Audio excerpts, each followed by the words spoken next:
If you follow my channel, you know that I had a chance to travel to Munich, Germany, where the Huawei unveiled its latest flagships, the Mate 10 and the Mate 10 Pro. I made an initial review of the latter phone and I love it for a lot of reasons. After spending more time with the Mate 10 Pro, I have a better idea of what this phone is capable of. My name is Linus with the Techline HD and here's my detailed review.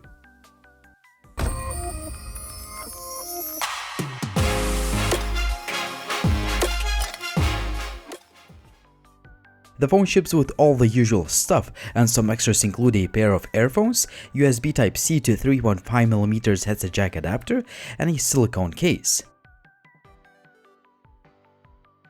In terms of the design, the Mate 10 Pro is easily one of the best looking phones out there.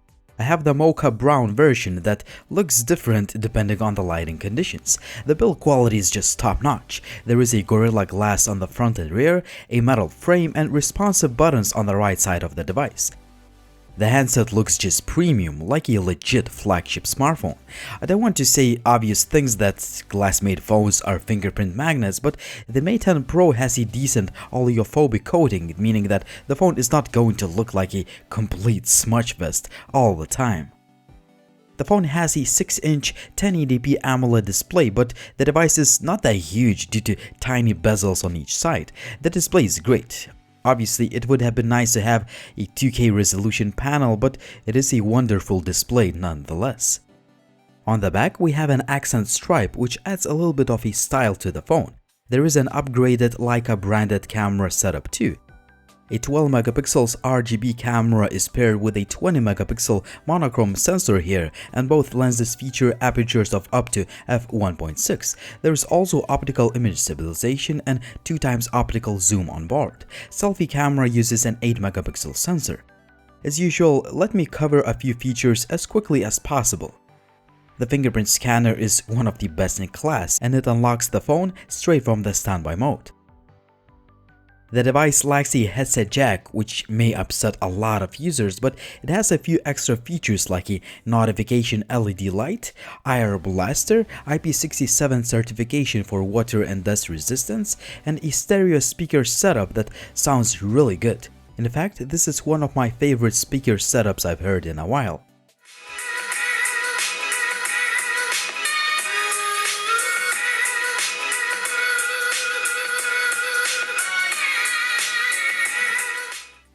The sound quality using that USB Type-C to 3.5mm headset jack adapter is pretty good too. As for hardware, the Huawei Mate 10 Pro is one of the most powerful phones you can get. The phone ships with an octa-core HiSilicon Kirin 970 chipset. Also, it has 6GB of RAM and 128GB of storage, which is however not expandable. The new Mate 10 phone sport the first Huawei chipset with a neural processing unit or AI component of the processor, which learns how you use the phone and helps the device adapt to assure the best user experience. For example, the AI chip detects what kind of picture you take to apply the best image settings, and it did a pretty good job during my unscientific test. Also, it helps apply the right amount of blurring effect in that portrait mode. Obviously, the AI component does a lot more than helping you take better pictures.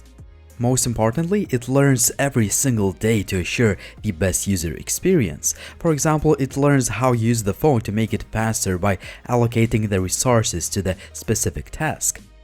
So far, Microsoft has updated its translator app to make use of the AI chipset to speed up the translation process. When reading a book, the NPU will remind users to enable eye comfort mode, which is Huawei's blue light filter. Or when taking a picture of a business card, the NPU will offer to scan the details into your phone book. These are just a few examples of how the AI processor works in practice. If you don't really care about artificial intelligence, you can be rest assured that the Mate 10 Pro will handle absolutely everything you throw at it. I played a lot of different games on the very highest graphics settings and the phone just flies. A flagship grade performance. Finally, what impressed me the most was that the phone stayed cold to the touch even after 40 minutes of gaming. The Mate 10 Pro ships with Android 8 out of the box, but it has the EMUI skin built on top of it. Some people may love it, some may hate it, mainly because of its a little bit cartoonish look. The first thing you may want to do is to bring back that app drawer feature, which is built in the UI.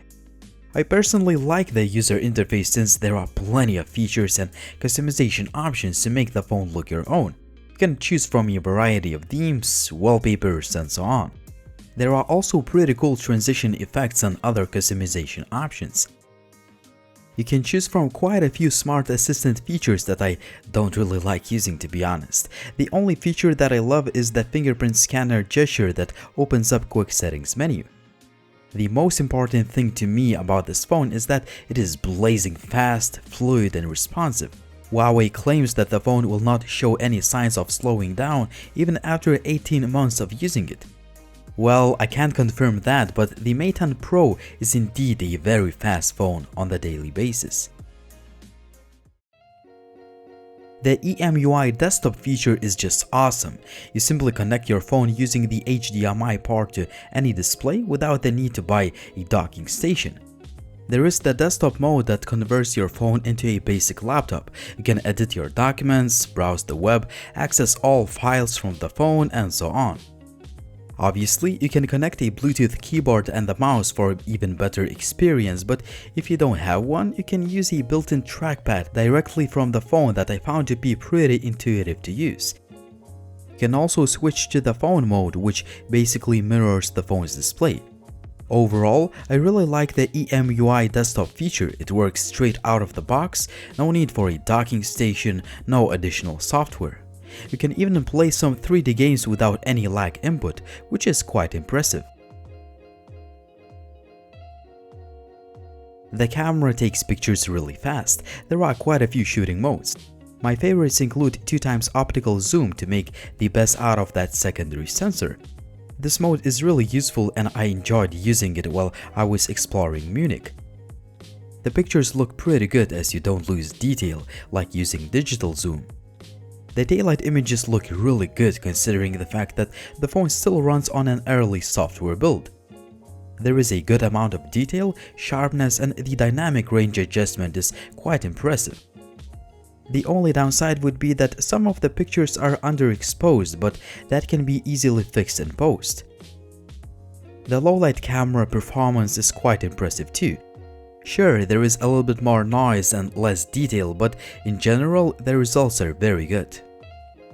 Pictures taken using that portrait mode usually look quite good, but I noticed some artifacts going on in a few shots. There's also a monochrome mode that I'm not a huge fan of, but the pictures look really nice and detailed. Selfies taken using that 8 megapixels camera are detailed and will definitely do the trick for social media needs. I'm recording a video with a brand new Huawei Mate 10 Pro. Today is a sunny day. I'm holding the phone in two hands, not using any stabilization tools whatsoever. 4K video looks pretty good too, as the footage is sharp and detailed. However, the optical image stabilization does not work in the 4K mode, meaning that the video may look a little bit shaky.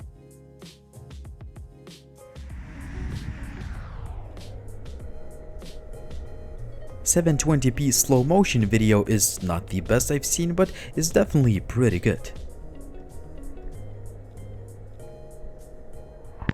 I'm recording a video with a brand new Huawei Mate 10 Pro. Checking out the camera here in Munich, Germany, here in the beer garden. A lot of people drinking beer. 1080p selfie video looks great too, as there is plenty of detail. Finally, I really like the sound recording quality. Connectivity-wise, the Mate 10 Pro is just excellent. The call quality and signal reception are great, Wi-Fi and mobile network speeds are really fast, Bluetooth and NFC work fine. Also, the GPS is very accurate. Finally, the phone has a bunch of sensors just like any other flagship phone. The battery life is one of the strong points of this phone. A 4000 mAh unit will easily get you through the day or more, depending on how you use the phone. With my usage, I could get over 6 hours of screen on time, but keep in mind that I usually install a ton of apps and I use the phone quite intensively. The supply charger fully charges the phone in just about 1 hour and 10 minutes, which is one of the best results out there. The Mate 10 Pro is easily the best Huawei's phone yet. It's got everything you need to be called a true flagship phone to justify a high price tag of about 800 euros. The phone simply looks gorgeous, it's well made and it feels nice in the hand. The 18:9 aspect ratio display is sharp, a powerful processor assures a great overall performance, and a dedicated AI chipset will learn on the daily basis to assure the best user experience. Even though the phone is still running on an early software build, the cameras are one of the best in class. Also, the battery life is great, charging time is very fast, and finally, the EMUI desktop feature is really useful in practice. Obviously, there are some caveats to consider, like the lack of the 3.5mm headset jack that unfortunately less and less phones have. Also, there is no wireless charging, no microSD card slot, and no 2K resolution display. At the end of the day, the Huawei Mate 10 Pro still has what it takes to be called a legit flagship phone if you consider all the premium features it has and if you don't mind a few shortcomings. What do you guys think about the Huawei Mate 10 Pro? Drop me a comment down below, and as always, if you liked the video, please hit the like button and please subscribe to the channel if you haven't already. Finally, for all the latest updates, please follow me on social media like on Twitter, Facebook or Instagram.